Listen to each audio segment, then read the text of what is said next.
Good afternoon, women of God.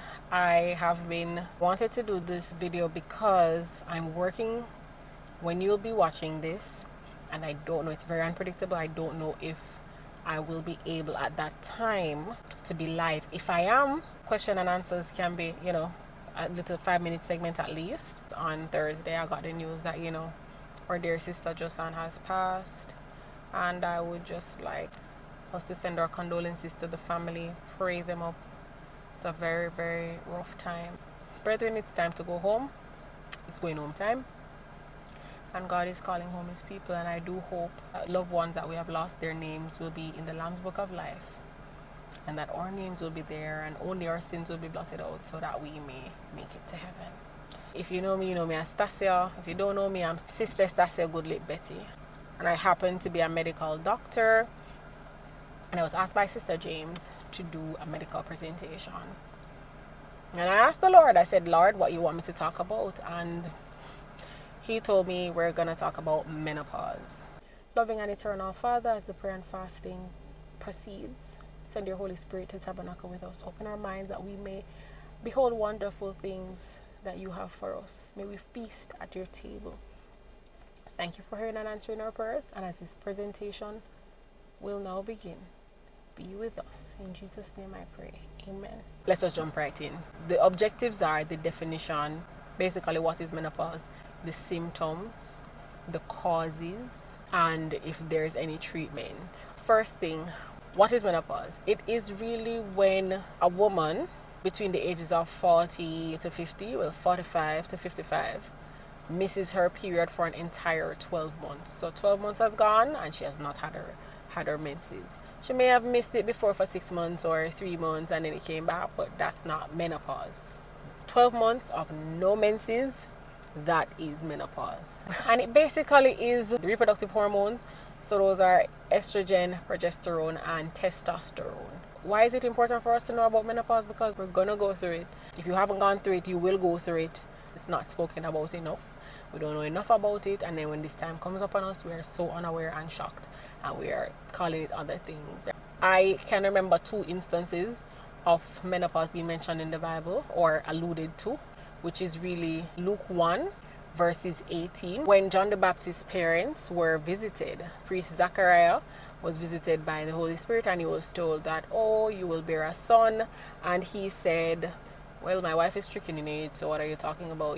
Childbearing has left her. I don't know what you're talking about. So clearly she would have had been in menopause or had passed through menopause and would have been like post-menopause. That's something we're going to talk about too, the phases of menopause. Another time is Genesis 18 verse 11, right? And it reads, now Abraham and Sarah were old and stricken in age, and it ceased to be with Sarah after the manner of women. So she wasn't seeing her menses anymore. So she had actually either been going through menopause or she'd have passed menopause already. So menopause is basically associated with hormonal changes from we born until we die. Hormones during our birthing process, conception, being made up in the womb, hormones. The Lord made us fearfully and wonderfully, and he gave hormones a very special place in our lives to regulate and our daily activities and our development and every phase of our life, basically. So there are hormonal, symptomatic, and physical changes associated with menopause. Please note that menopause is not a disease. Please note, menopause is not at all a disease. A woman will spend half or 1/3 of her life in menopause. That sounds scary. But this is just to educate us so we can know what to do when that time comes. The age range, I mentioned it before, is 45 to 55. And the median age, meaning the age that is, seen the most, is 51. So usually women enter from that. But there are some women who have early menopause. They go into menopause early, and there are different things that cause that, and we'll go into it. So what are some of the symptoms of menopause? Number 1 symptom that we know is hot flashes. Can be cardiovascular symptoms, meaning heart. It affects the woman, like high blood pressure. So the point is, estrogen is very protective. Estrogen is a very protective hormone. It helps to keep us healthy. You know how the younger we are, the plumper we look. Our faces are more rosy and plump. That's estrogen actually. So with age and the diminishing of estrogen, that's the main female hormone. It's not that males don't have estrogen. We have basically the same hormones, but they're in balance. They're balanced differently. So the males tend to have testosterone definitely more than we do, but we do also have testosterone. But in menopause, everything, all the reproductive hormones, they diminish. Estrogen diminishing also causes vaginal dryness. So a lot of women during intercourse realize that they don't get, during sexual intercourse, they realize that the vagina does not get moist, it's dry, and that's one of the reasons. So educating yourself and your partner about that is very important. Bladder irritability and incontinence, meanings, you're peeing, and incontinence is like you're peeing more than often, or you're peeing up yourself, or you easily get a urinary tract infection. No, just random things that never used to happen with your bladder. Another thing is sleep disturbances. A lot of women start to have insomnia, they can't sleep, they're staying up. Irritability, miserable more than normal, just very irritable. And we have to be self-monitors and understand, okay, I might be going through menopause, so this is why this happened. Not that there's not a valid reason why we're upset, but to be able to say, am I overreacting? The skin gets dry, the eyes get dry, the mouth get dry. So you see how many things hormones affect, and when they are diminished, basically you can see these things, seeing the cause and effect. Because they're no more, you're seeing the effects. Of course, decreasing sex drive. Another one as well is vaginal prolapse, and that's where literally the walls of the vagina come out. So as I was talking to you about the estrogen keeping us plump, and basically keeping your muscles and your skin tight and in check, when you have low estrogen and the low reproductive hormones, then that can cause the vaginal walls to, I don't know, it comes out. So the vaginal wall goes in, it will come out, and you'll have to use something like a pessary or some sort of surgery in order to put it back in. Another one that's a big deal is osteoporosis. This is when the bones are weak and brittle and easily break.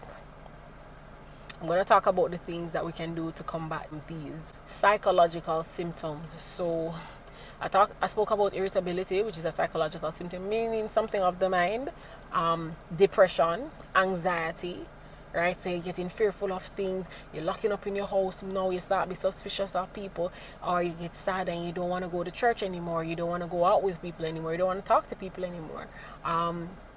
The Lord says, above all things, He wishes that we prosper and be in good health. So even though menopause is a part of life, there are things we can do to combat this. Mood disturbances, which is mood swings, lack of energy, you're just tired, you're just exhausted, the least little thing you do, you just can't do it no more. You used to wash, cook, clean, go work. It's just so hard for you to find the energy to do all of those. That's a part of menopause. Some women may have deepening of the voice, hearing places, here, so on the chest, hearing places more hairier, like on the hands and stuff, hearing places that they've never really noticed. Another thing, they may lose hair. I've had patients come to me and say, it's like alopecia because of the menopause, which is, I've never really heard about it until I had a patient, and then I had a church sister who told me about it, and I was like, wow, and I was reading up on it and realized, yeah. So basically,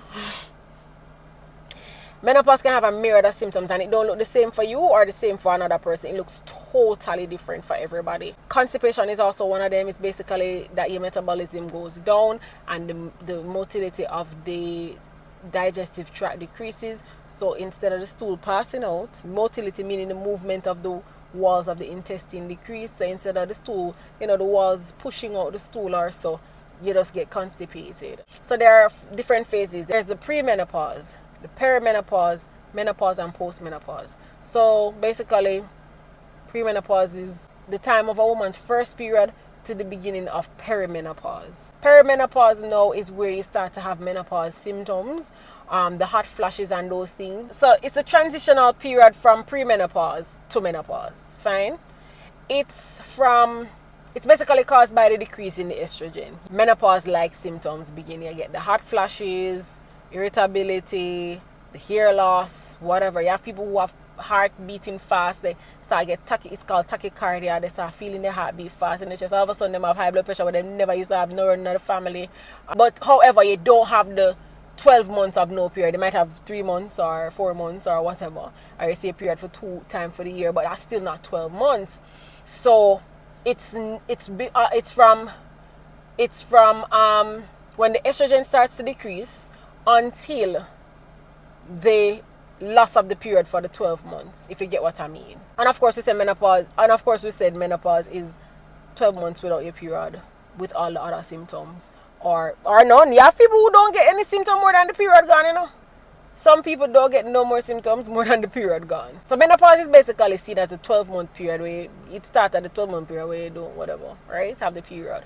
But postmenopause begins when you've been without your period for the 12 months. Right? So menopause is 12 months straight of no period. That's menopause. But after that, then postmenopause begins, where you still have the symptoms of menopause going on. It's just that menopause is a 12-month period, if you get what I mean, of no period. Yeah? And then the time without period after that continues is postmenopause. So, as I said, it's not a disease, it's natural.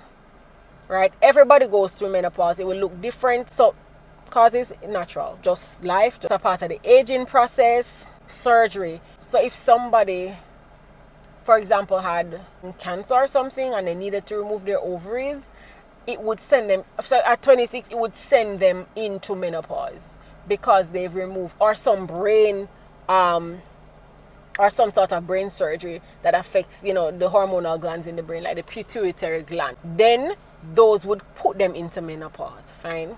The next one is medications. Some medications will stop the flow of estrogen, flow of your reproductive hormones, that basically part of your femininity that makes you a woman. When it stops that, you go into menopause. Because basically it's a part of menopause is a cessation of your estrogen and your reproductive hormones, which are declined basically, which then leads you into no period for 12 months. A medical illness can cause it. As I've mentioned, you can have cancer or something and then you took medication, but the cancer can cause it as well, or whatever else, whatever other symptom, illnesses, autoimmune diseases, whatever.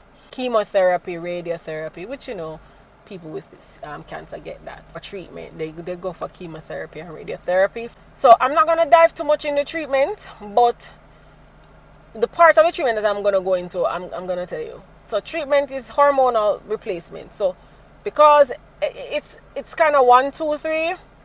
If you don't have estrogen and the reproductive hormones, then you replace it.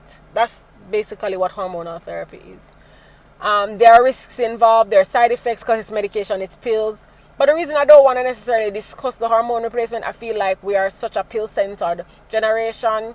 Menopause is natural, so you can't stop it from happening. But I do believe you can prepare for it. So that's my next thing under treatment.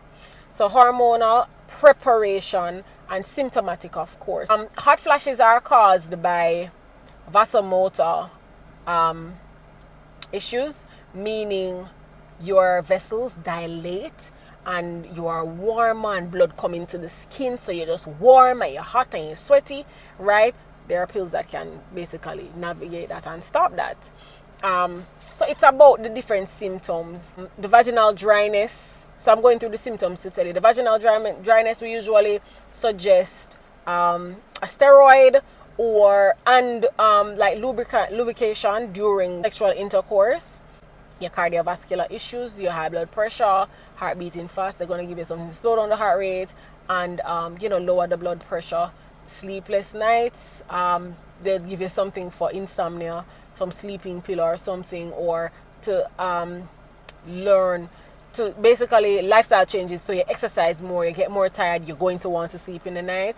The point is, symptomatic treatment is going through all the symptoms and saying, okay, this person is constipated, give them a laxative, give them something to soften the stool. See the rain coming down hard now. What I wanted to talk about, as I said, is preparedness. if a storm is coming, you get the candles, you get the kerosene oil, you store up water, you store up tin food, you store up your beans. No, this is what I wanted to say. We know menopause is coming. It's not if, but or maybe. And on a daily basis, I meet patients. Males will come. Their issue mainly from is prostate. Prostate get swollen and whatever. No, this is not something new to us. It's like we keep it at the back of our minds because it's not happening to us now, so we don't care to attend to it. But just as our hurricane will come and we prepare for the hurricane, we know it's coming and we prepare for it. I think we should prepare our bodies for menopause. What do I mean? I spoke about osteoporosis being one of the symptoms, and I deliberately didn't touch on it in the previous symptomatic thing that I'm talking about. Because to be honest, if you go to a conventional doctor, you're going to hear about calcium and milk and all of that. Okay, increase your calcium intake, fine. However, the best treatment for osteoporosis is exercise, or preventative measure, not treatment. The preventative measure is exercise. So if you exercise 4 days out of 7 days of the week, you're preparing. The more you weight bear on your bones, they automatically build and get stronger. The more you sit down, it's like muscle. Your muscle, you don't use it, so you lose it. It's like that. So the more you bear weight on it, the better it is. The stronger your bones will become. Hence, my advice is exercise. Exercising also will increase your sexual drive. It does that. And it will decrease your risk of your cardiovascular illnesses, which we know. And sleep, as I said, you're tired. You're not tired in the night. You're having insomnia. You're tired out yourself, you will sleep. That's a part of it. So from an early age, I implore every female, everybody, to exercise. You are what you eat. Another part is you are what you eat. Which means what you put in is what you're going to get. If you feed your body on junk, it's these same parts of your food that gets taken to make the hormones. Yeah? And build up your body. So how I know for a fact that what you eat, you're going to react to that based on when you reach your menopause years. So it's important that you eat properly, fortify your brain for those times. As it relates to brain health, coconut oil is good, helps with your ketones and stuff like that. Feeds the brain. It's even seen in for study for Alzheimer's. Oh, so we spoke about bladder irritability and incontinence and vaginal prolapse. That's really when the muscles of the pelvic floor, so you sit on the muscles of the pelvic floor. The muscles of the pelvic floor basically give way, and when they give way, you poo on yourself, you pee on yourself, and the vagina basically is falling out. Something we can do is an exercise called the Kegel exercise. When you go to the bathroom to urinate and you urinate and stop the urine, you contract that muscle to stop the urine, or you've passed stool and you contract your anal sphincter.